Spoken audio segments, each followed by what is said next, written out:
Good afternoon. Thank you all for joining us today for today's press briefing for the continuing search for the submarine from the Canadian research vessel Polar Prince. I'm Chief Petty Officer Robert Simpson, the Assistant Public Affairs Officer for the 1st Coast Guard District. In just a few minutes, or just a moment, I'll be introducing Captain Jamie Frederick. He's one of the response coordinator for the rescue efforts. I do ask after his brief statement, we'll be opening up to some questions for you all. We do have about 10 minutes today, so after his following his statement, we do ask to limit everybody to one question, and we'll try to get around as many as we can. Me and my staff will be available afterwards that we can take some additional questions that may not have been able to get to or may not answered fully to get your contact information, and our staff will be able to get back to you with that information. This time I'd like to welcome Captain Jamie Frederick, Response Coordinator in the 1st Coast Guard District. Good afternoon. I'm Captain Jamie Frederick with the 1st Coast Guard District Response Department, which oversees search and rescue operations under Rear Admiral John Mauger, the 1st Coast Guard District Commander. I'll provide a brief recap of our coordinated search efforts for the 21-foot submersible with 5 people on board, along with providing an update on current search efforts and plans for the next 24 hours. On behalf of all the men and women of the United States Coast Guard and our search partners, we offer our most heartfelt thoughts and prayers for the 5 crew members, their families, and their loved ones. Our crews are working around the clock to ensure that we are doing everything possible to locate the Titan and the 5 crew members. Yesterday, we stood up a unified command consisting of expertise from the United States Coast Guard, the United States Navy, Canadian Armed Forces and Coast Guard, and the Titan's parent company, Ocean Gate Expedition. This is a complex search effort which requires multiple agencies with subject matter expertise and specialized equipment. While the U.S. Coast Guard has assumed the role of search and rescue mission coordinator, we do not have all of the necessary expertise and equipment required in a search of this nature. The Unified Command brings that expertise and additional capability together to maximize effort in solving this very complex problem.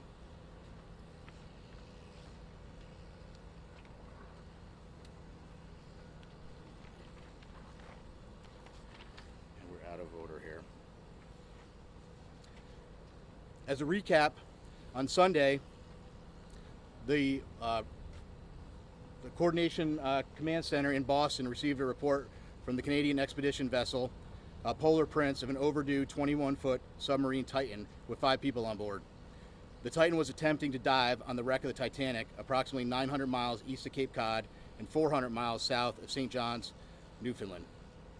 Approximately 1 hour and 45 minutes into the scheduled dive, the Polar Prince lost all communication with the Titan. The Polar Prince conducted an initial search and then requested Coast Guard assistance. The U.S. Coast Guard in Boston assumed the responsibility of search and rescue mission coordinator and immediately launched search assets. Since Sunday, the Coast Guard has coordinated search efforts with the U.S. and Canadian Coast Guard, Air National Guard aircraft, and the Polar Prince, which have searched a combined 7,600 square miles, an area larger than the state of Connecticut. These search efforts have focused on both surface, with C-130 aircraft searching by sight and with radar, and subsurface, with P-3 aircraft were able to drop and monitor sonar buoys. To date, those search efforts have not yielded any results. Search efforts have continued through last night and today. Today, the vessel Deep Energy, a 194-meter pipe-laying vessel, arrived on scene with underwater ROV capability. They have rendezvoused with the vessel Polar Prince and commenced an ROV dive at the last known of the position of the Titan and the approximate position of the Titanic wreck. That operation is currently ongoing. Additionally, a Canadian P-3 aircraft is currently conducting a 6-hour search of the area, and several C-130 aircraft and another P-3 are scheduled to fly this afternoon and this evening. The Canadian Coast Guard cutter, or vessel, John Cabot, is scheduled to arrive later this evening, and several other Canadian Coast Guard vessels and the Coast Guard cutter Sycamore are en route. Additionally, the U.S. Coast Guard has the U.S. Navy's SUPSAL, Supervisor of Salvage and Diving Command, is working with U.S. Transportation Command to bring additional assets to the search area. These more capable assets will be staged out of St. John's for further transport to the search area. There are also several private vessels research vessels with ROV capabilities that are making preparations to join the efforts. So I want to reiterate, this is a very complex search, and the unified team is working around the clock to bring all available assets and expertise to bear as quickly as possible in an effort to solve this very complex problem. We'll continue to provide updates as they become available. And again, our thoughts and prayers are with the crew and the families and their loved ones. We will provide unwavering effort as we continue the search. And I think at this time we'll open it up and take a few questions. How an ROV would work, sir, if it's tethered to a ship and what it can see, and then could it actually hug or pull something? So each of the ROVs, so that's kind of a vague question, right? ROVs have different capability. It's our understanding the current ROV that is deployed at the site now has some limited capability. It has a camera on board, but again, each of those is different, and we'll be gathering more information as that operation goes on through the day. Captain, how many hours of NBC News. If your submersibles can find this sub, is there any way to retrieve it and save the people on board? Yeah, so right now all of our efforts are focused on finding the sub. What I will tell you is we have a group of our nation's best experts in the Unified Command, and if we get to that point, those experts will be looking at what the next course of action is. Captain, how many hours of oxygen are left that you know of, that you can estimate right now on the submersible? And does it have to be approved or regulated? Sure. So first of all, it's an estimate, right? Because we know from the data we were using as a starting point was 96 hours. We know at this point we're approximately about 41 hours. 41 hours left. Yes. And does it have to be approved or regulated? Is submersible, does it go through anything that you know of? Yeah, I'm not sure of the exact technical piece of that. We know there's about 40 hours of breathable air left based on that initial report. Again, that was just the initial report based on 96 hours from when the vessel. Captain, even with that amount of time that's left, let's say 41 hours or so, if you were to find the submersible at this moment, would that give you enough time to save these 5 people on board? Yeah, I don't know the answer to that question. What I will tell you is we will do everything in our power to effect a rescue. Again, it's going to depend on if the ROV finds something. It's going to depend on what they find, what needs to be, what steps need to be taken next, and really that is for the experts within the Unified Command to take a look at and then decide what the best course of action is. Captain, BBC News. It seems to have taken the mothership vessel, or those running this operation, about 8 hours to contact you on Sunday after they lost contact with the sub. Is that a cause for concern? Listen, right now, our effort and our focus is on searching with what we know. As soon as we received the report on Sunday evening, we immediately launched search efforts. We flew assets that evening, and we've continued constant surface and air asset searches since that point. Go ahead. You mentioned that the search operation is very complicated. What are the biggest challenges? Well, this is a complex search, and it's complex for a variety of reasons.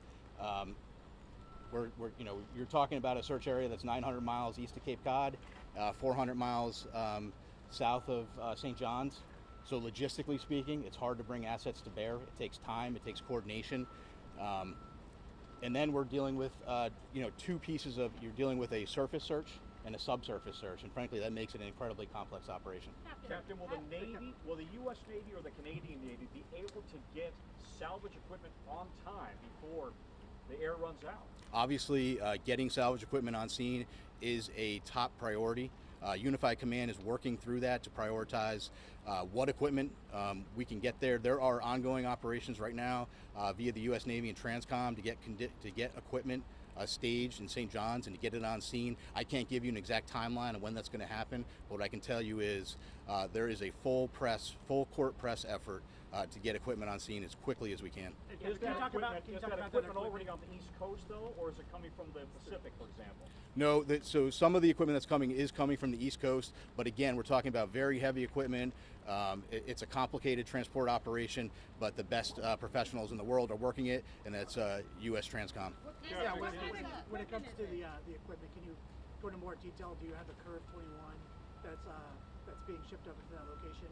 And since you don't have a fleet tug vessel because the Apache was decommissioned, what other assets do you have? You have civilian ships that can help out? Yeah, so like I said, there are several civilian ships that have offered services heading that way. There are additional Coast Guard cutters. We hope to have a Canadian Coast Guard cutter on scene this evening. We hope that they may be able to assume on-scene commander. Polar Prince has been doing a great job with those duties, but if we could take some of that from them, that would be good. But your question about specific equipment, I'm not going to get into talking about specific equipment. Frankly, I'm not an expert on what that equipment is, but again, I can tell you we have experts in the Unified Command that are going through that, prioritizing what we need and then how we get it on scene. Can you tell us about the personnel from Boston? How many people from here are out there, and also what equipment? From Boston specifically. Yeah, from Boston. So Boston, where Boston plays a role is the command center, the rescue and coordination center is here in Boston. The aircraft that are coming in are coming from different locations, but the command structure is being worked out of Boston. And I think we have time for two more questions. In all your years of experience, just how unique is it? Has the Coast Guard ever had to deal with anything like this? Well, I don't want to speak about if the Coast Guard has ever. I would tell you it's a unique operation. It's a challenging operation, but right now we're focused on putting everything we can at it and searching as hard as we can and getting the assets out there as quickly as we can. And so these private companies, the other assets that are rushing to the area, what sort of assets do they have? Do they have ROVs? Do they have similar technology to OceanGate? Yeah, there are some additional assets with ROVs. There is one asset that is working to get on scene with a decompression chamber. So those are all pieces that are coming together, and we're working those logistical challenges to get them there. And I think we'll take one more. Is a deep sea rescue a realistic prospect? What would that look like? Well, I can't tell you exactly what it would look like. I would tell you that we are out there, we're searching. We wouldn't be doing this. We wouldn't be searching and putting all effort out there. I think that, if the sub is located, that's a question that then the experts need to look at what is the best course of action for recovering the sub. But I think it's going to depend on that particular situation and if we encounter that. Sir, is it true that the British offered assistance and they were told we don't need your assistance at this point?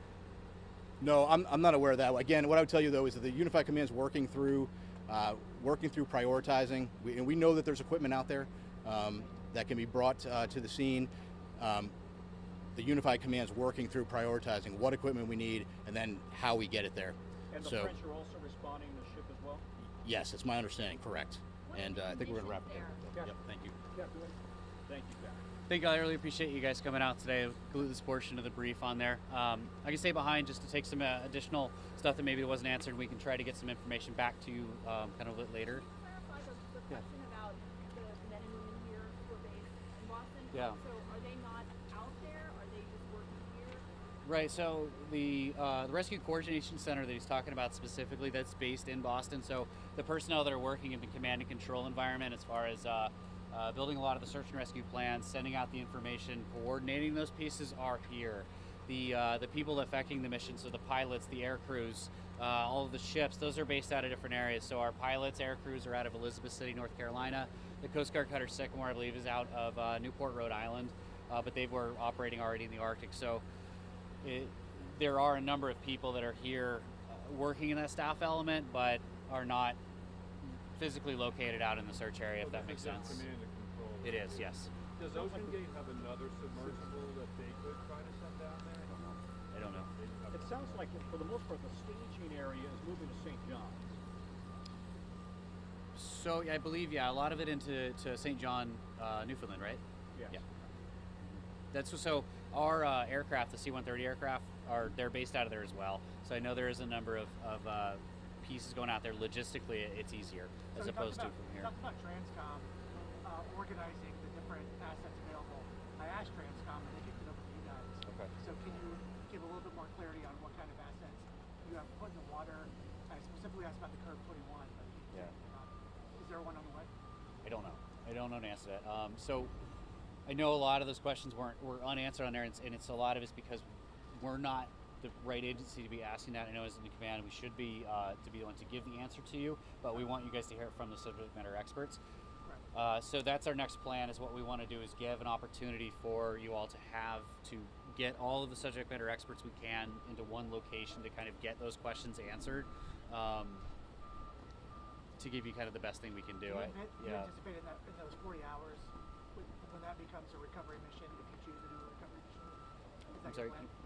When those 40 hours are up that yeah. you gave for the estimate, is that the moment you shift from a search and rescue to a recovery operation, if you choose to do a recovery operation, given the difficulties? I think it really depends on a number of factors. So anything that could change between now and then, as far as information response, things like that could change that. So it's not a hard and fast, timer's up, time to transition. There's a lot of factors that go into it that could extend something like that.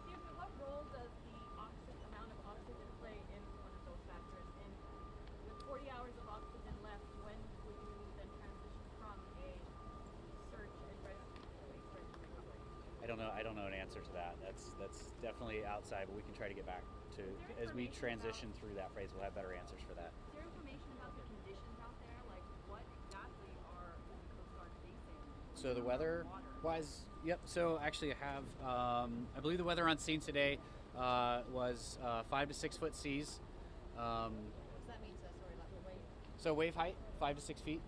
I believe it was 15 knot winds. Visibility was very foggy yesterday with very little nose visibility, but was increasing today, and they were expecting much better conditions from an aerial search perspective. So it's 5 to 6 waves today? Yes. And it's cleared in terms of visibility? Yes. High winds persist, or? It was 15 knot winds. So in terms, it's about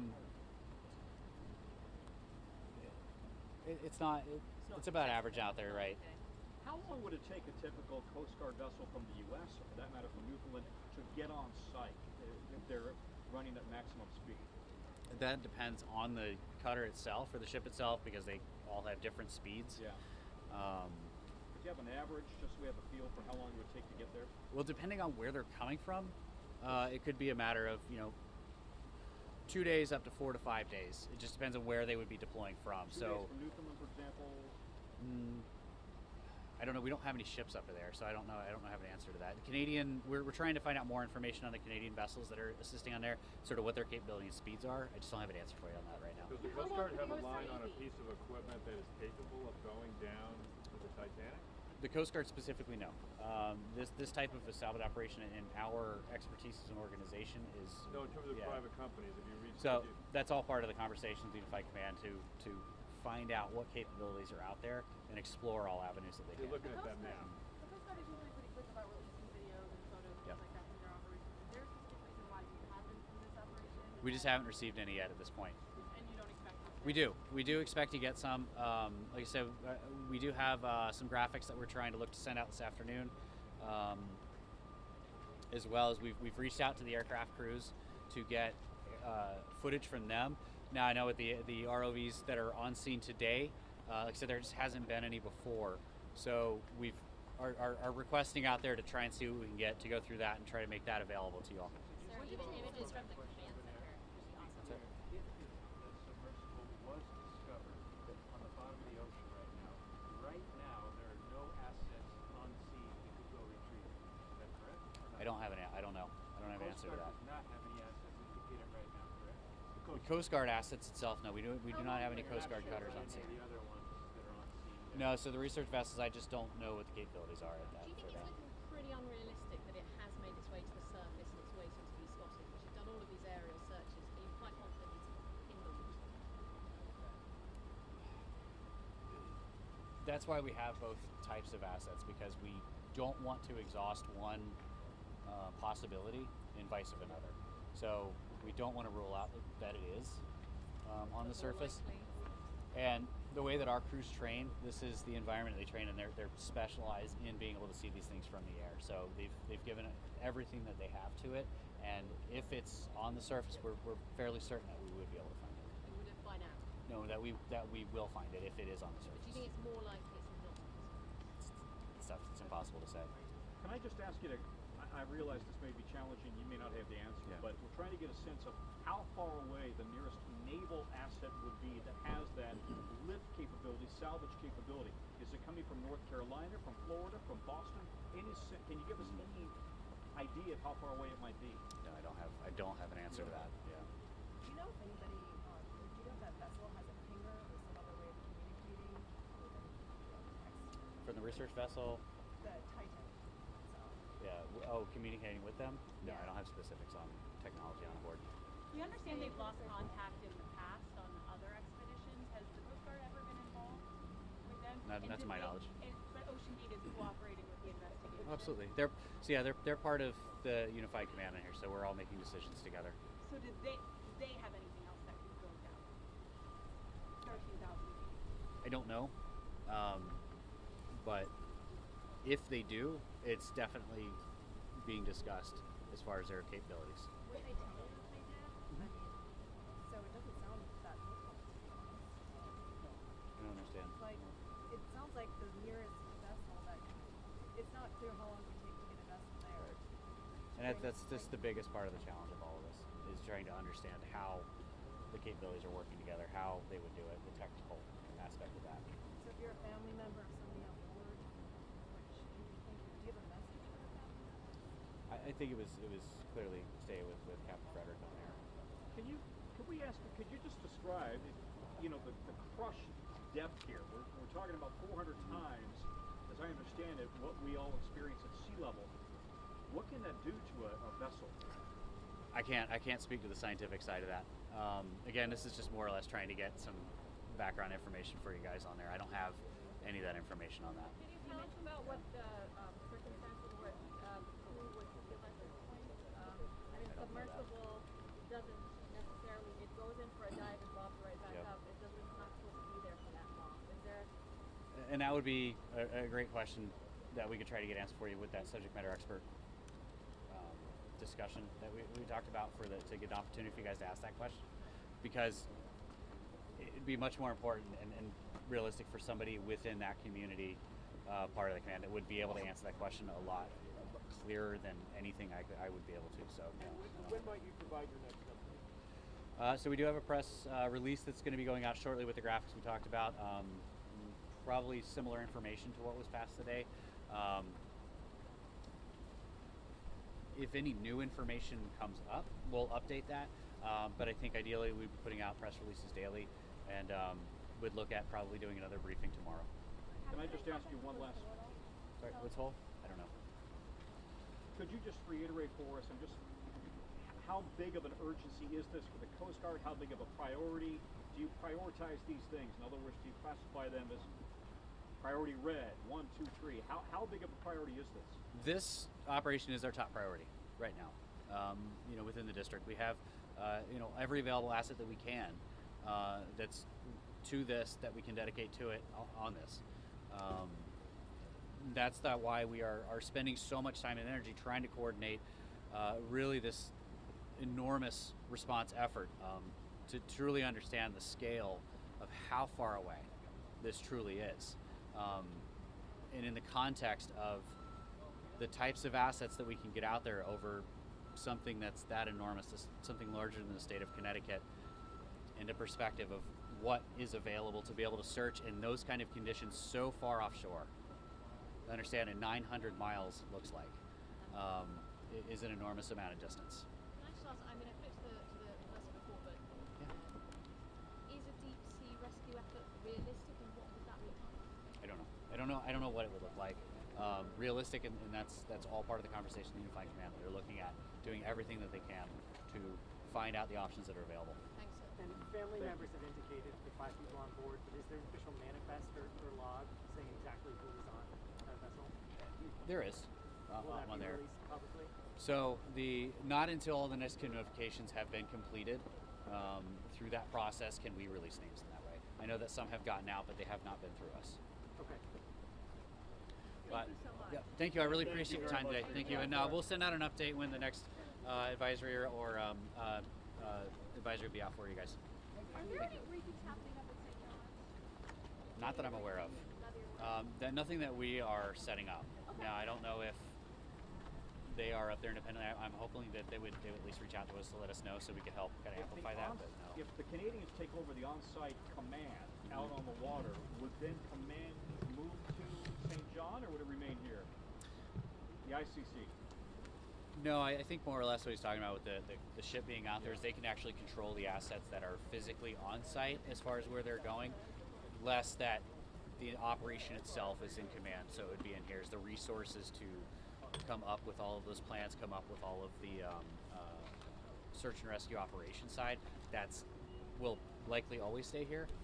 When we say like an on-scene commander, they're just the one that's on scene physically that can communicate with everyone to make sure that we're deconflicting airspace, that we're covering the right areas, that people are searching But the you right guys spots. collaborate every day, I'm guessing, right? We do. This one's just especially challenging because you just add in an additional layer of distance, of time, of all those other elements with it. Thank you. So for the different asset questions, I was talking to Scott over at Transcom. If it's not him and it's not you guys, who has the ball? Is it OSD or the So no, I think it was just what's likely is we just probably disconnect there with communicating with their public affairs folks. That's the really challenging part we're having here right now. Is normally we can have a response operation, everybody's already here, A lot of overlapping. and there isn't. This is it. We're us here. Everybody else is either in Canada, elsewhere. So we're just it's just a challenge we're trying to.